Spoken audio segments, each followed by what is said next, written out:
पुणे की एक एमएनसी में जॉब करने वाली लड़की की डेथ हो जाती है। उसकी मदर क्लेम करती हैं कि उसकी डेथ की वजह है ओवर वर्किंग और वर्क स्ट्रेस। वो कहती हैं कि उनकी बेटी पर कंपनी से बहुत प्रेशर बनाया गया और इसी ऑफिस के टॉक्सिक वर्क कल्चर की वजह से उनकी बेटी डिप्रेशन में चली गई, जिसके बाद उसे हॉस्पिटल में एडमिट कराना पड़ा, जहां पर उसकी डेथ हो गई। आज इस वीडियो में मैं आपको बताऊंगा why India has a toxic work culture.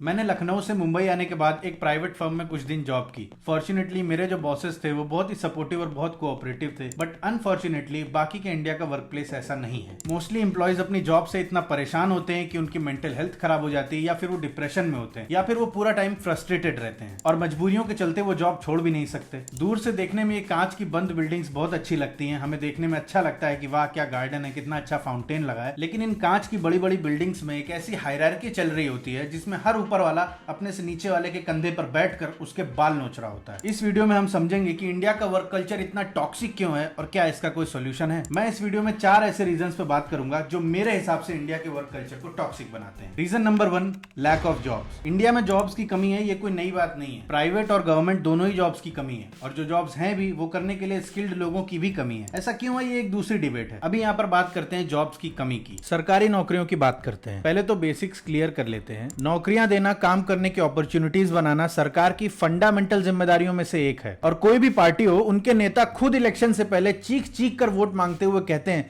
कि अरे हम तो इतने करोड़ नौकरियां देंगे, हम तो इतने लाख नौकरियां देंगे, और इलेक्शन जीतने के बाद बहानेबाजी शुरू हो जाती है। Is India facing an acute jobs crisis that the government is not ready to accept, or is the data that is out there just alarmist? Now, the Labour Ministry used to put out quarterly reports, but those have stopped being published for almost a year now. A private agency, the CMIE, has been so far putting out the most comprehensive data on jobs, which says that 1.1 crore jobs were lost in 2018. अगर सरकार को नौकरियां देने में problem है तो पहले से बोलो मत। बोलो कि भाई हम बाकी सब तो करेंगे, पर नौकरियां मत मांगना। ये तो रही बेसिक बात। अब सरकार को नौकरियां देना क्यों जरूरी है? ताकि हमारा वर्क प्लेस ओवरऑल सुधरे। अगर सरकार खुद से अच्छी नौकरियां देगी, अच्छे बेनिफिट्स देगी, तो सरकार और प्राइवेट कंपनीज के बीच में एक थोड़ा सा कंपटीशन का एटमॉस्फेयर बनेगा। प्राइवेट कंपनीज भी चाहेंगी कि वो भी अपने एम्प्लॉयज को अच्छी सुविधा, अच्छे बेनिफिट्स दें। और इतने सालों में हम सब ने ये देख लिया है कि सरकार किसी की भी हो, अनएम्प्लॉयमेंट की प्रॉब्लम सेम रहती है। लोगों का ऑब्सेशन सरकारी नौकरियों से कितना है ये हम सब जानते हैं। वो भी थोड़ा कम हो जाए तो अच्छी बात ही होगी। कुछ बात तो हो इस नौकरी में। मैं खुद पर्सनली इतने लोगों को जानता हूं जिन्होंने अपनी पूरी लाइफ सरकारी नौकरी के पीछे भागने में लगा दी, और एंड में सरकारी नौकरी भी नहीं मिली और प्राइवेट के काबिल भी नहीं बचे। बट ये कोई एक्सक्यूज नहीं है सरकार का नौकरियां देने में फेल होने का। अब बात करते हैं प्राइवेट जॉब्स की। इंडिया में जिस स्तर पर अनएम्प्लॉयमेंट बढ़ रहा है, कोई भी सरकार आ जाए, कितनी भी नौकरियां दे दे, वो हमारी रिक्वायरमेंट पूरी नहीं कर पाएगी। According to Deccan Herald, India needs 10 to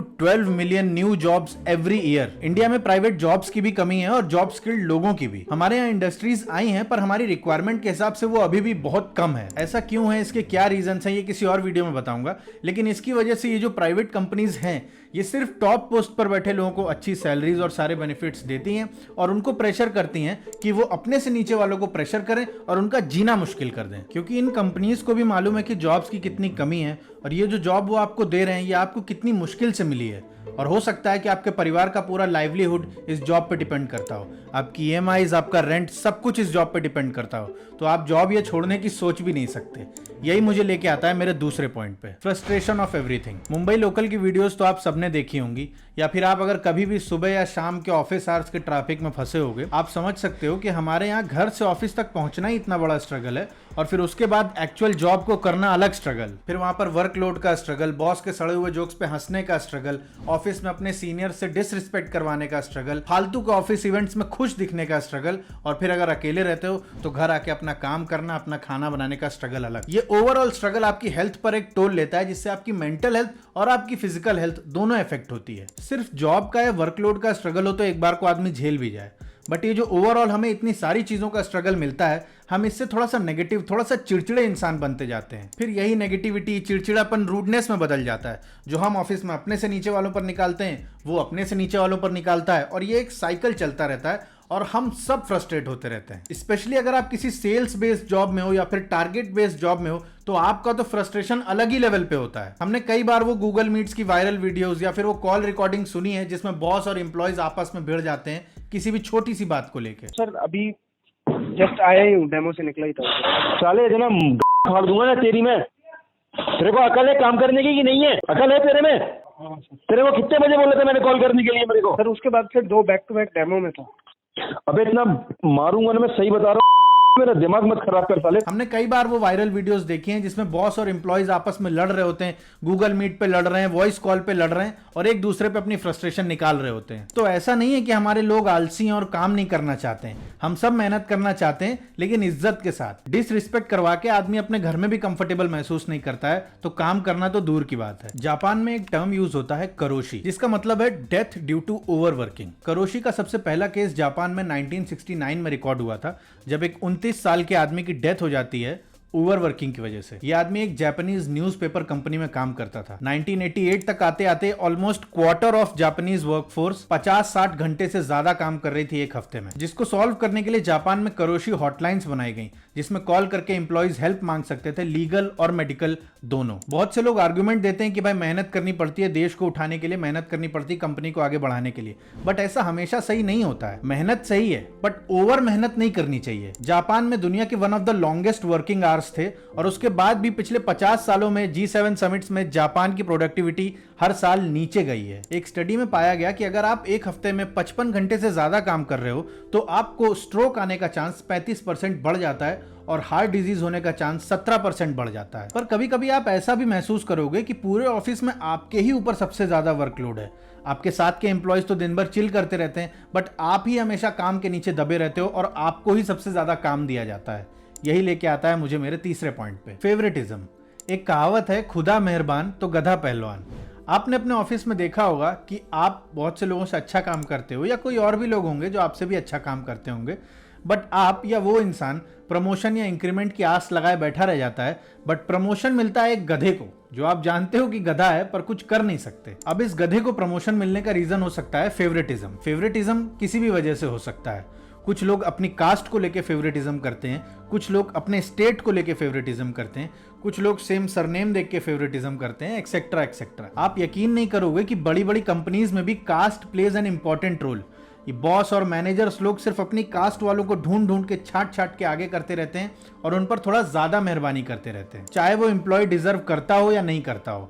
छोटे शहरों में ये चीज थोड़ा ज्यादा देखने को मिलती है और बड़े शहरों में, बड़ी कंपनीज में कम, बट देखने को मिलती जरूर है। वर्क प्लेस में फेवरेटिज्म का एक और बहुत कॉमन रीजन है, जिसको हमारी यूपी की लैंग्वेज में बोलते हैं पत्ते चाटी, या फिर प्रॉपर हिंदी में बोलते हैं चापलूसी, तेल लगाना, एक्सेट्रा एक्सेट्रा। चापलूस लोगों को भी आप अपने से जल्दी आगे निकलता पाओगे, क्योंकि हो सकता है आपके बॉस को अच्छा काम नहीं, अपनी चापलूसी करवाना ज्यादा पसंद हो। आप काम तो अच्छा करते हो, पर अगर आपसे चापलूसी नहीं होती तो आप लाइफ में थोड़ा पीछे रह जाओगे, क्योंकि कास्टिज्म, फेवरेटिज्म, नेपोटिज्म ये सब आपका प्रमोशन होने नहीं देगा। चलिए मान लीजिए आप अपने काम में बेस्ट हो और आपका बॉस भी कास्टिस्ट नहीं है और उसे चापलूसी भी नहीं पसंद है, पर तब भी आपका प्रमोशन ना हो। ऐसा उस केस में होता है जब बॉस का आपको प्रमोट करने में कोई फायदा ना हो, क्योंकि प्रमोशन एक तरह का मोटिवेशन होता है जो दिया जाता है एम्प्लॉयज को ताकि वो और बेटर परफॉर्म करें।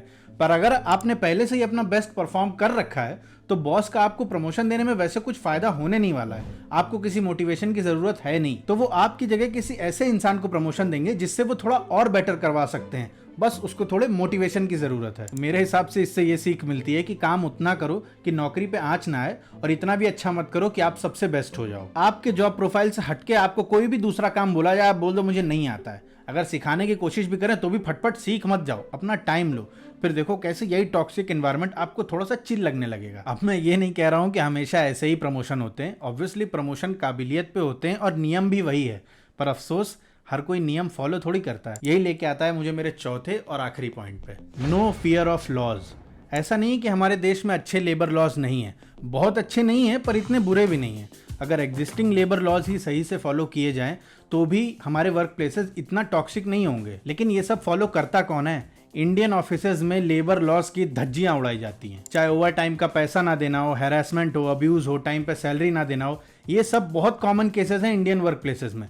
बट इन कंपनीज का कोई कुछ नहीं कर पाता है, क्योंकि अफसोस हमारे देश में न्याय के लिए लड़ना अन्याय सह लेने से भी ज्यादा मुश्किल होता है। मैंने कई बार देखा है एम्प्लॉयज ना चाहते हुए भी एक कंपनी में जॉब करते रहते हैं, क्योंकि उनके बॉस ने उनकी 1 या 2 महीने की सैलरी रोकी हुई होती है। और as a middle class Indian आपकी अगर 1 महीने की भी सैलरी कहीं फंस गई है तो आप वो छोड़ना अफोर्ड नहीं कर सकते हो। और दूसरा फिर वही रीजन कि जॉब मिलती ही इतनी मुश्किल से है कि दूसरी जॉब मिलना तो बहुत दूर की बात है। चलो आप मान लो कि आपकी 1 महीने की सैलरी आपके बॉस ने रोक ली है, आपको किसी दूसरी कंपनी में अच्छी जॉब भी ऑफर हो गई है, तो क्या आप वो 1 महीने की सैलरी छोड़ के दूसरी कंपनी में काम करने चले जाओगे, या फिर केस लड़ोगे, बॉस को सू करोगे, कोर्ट जाओगे, कचहरी जाओगे अपने हक के लिए लड़ने? ज्यादातर केसों में लोग वो 1 महीने की सैलरी छोड़ना प्रेफर करेंगे, क्योंकि उनको मालूम है उस 1 महीने की सैलरी से ज्यादा उनका पैसा ये कोर्ट कचहरी के चक्कर में लग जाएगा। सेम केस तब भी होता है जब आपका बॉस या आपका सीनियर आपको डिसरिस्पेक्ट करता है, आपसे ओवर टाइम करवाते हैं, या फिर आपकी जॉब से हटकर आपसे अपने पर्सनल काम करवाते हैं, पर फिर भी आपको करना पड़ता है कि आप सोचते हो कौन लड़ेगा, कौन कंप्लेंट करेगा, कौन इन सब चक्करों में पड़ेगा। रुपए पैसे तक तो तब भी ठीक है, लोग सेक्सुअल हैरेसमेंट तक इग्नोर करने पर मजबूर हो जाते हैं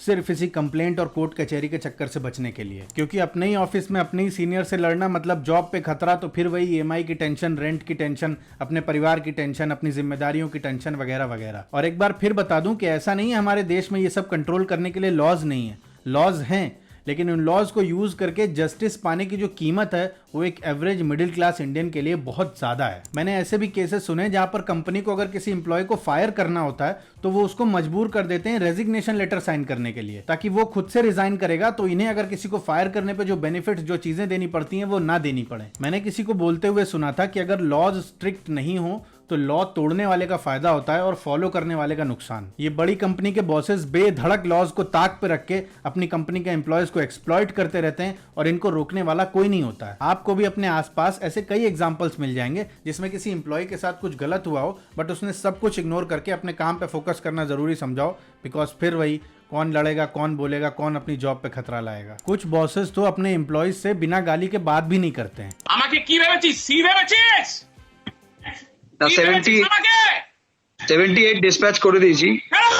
সব আনন্দ না, নিরানন্দ করে দেবো একদম। और बॉस तो बॉस, थोड़ी सी भी ऊंची पोस्ट पर लोग पहुंचकर अपने से नीचे वालों को एक्सप्लॉइट करने में कोई कसर नहीं छोड़ते हैं। सबसे ज्यादा बुरा तब लगता है जब आप छुट्टी पे हो या ऑफिस से जस्ट घर पहुंचे हो या संडे हो और ऑफिस से कॉल आ जाए और कोई ना कोई आपको काम पकड़ा दिया जाए, पूरे मूड की दही जम जाती है। मेरे हिसाब से ये कुछ मेजर रीजंस हैं जो कि इंडियन वर्क प्लेसेस को इतना टॉक्सिक बनाते हैं कि वो आपकी मेंटल और फिजिकल हेल्थ दोनों पे अफेक्ट करता है। ये हो गई प्रॉब्लम्स की बात। अब आते हैं सॉल्यूशंस पे। कंपनीज को चाहिए कि वो अपने ऑफिस में थोड़ा अच्छा एनवायरनमेंट बना के रखें ताकि उनके एम्प्लॉयज की वर्क लाइफ बैलेंस रहे। सरकारों को चाहिए कि अगर वो जॉब्स प्रोवाइड करने में फेल हैं, जो कि वो हैं, तो कम से कम अपने देश की वर्कफोर्स पर इतना तरस खाएं कि 2 कदम आगे बढ़कर उनके बारे में सोचें, कुछ सख्त कदम उठाएं और इन कंपनीज पर नजर रखें कि ये हमारे देश की वर्कफोर्स को एक्सप्लॉइट ना कर पाएं। और अगर ऐसा कुछ होता है तो एम्प्लॉयज को फुल प्रोटेक्शन के साथ टाइम पर जस्टिस दिलवाया जा सके। ऊंची पोस्ट पर बैठे लोगों को यह समझना चाहिए कि उनके एक फैसले से किसी एम्प्लॉय की लाइफ पर क्या फर्क पड़ सकता है। थोड़ा अपनी रिस्पॉन्सिबिलिटीज को समझना चाहिए कि उनकी एक बात से किसी एम्प्लॉय की मेंटल हेल्थ पर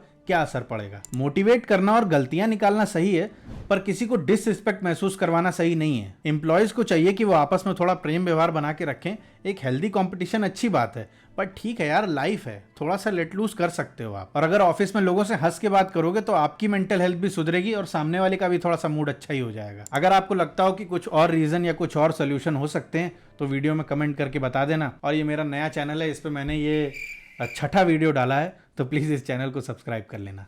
थैंक्स फॉर वॉचिंग।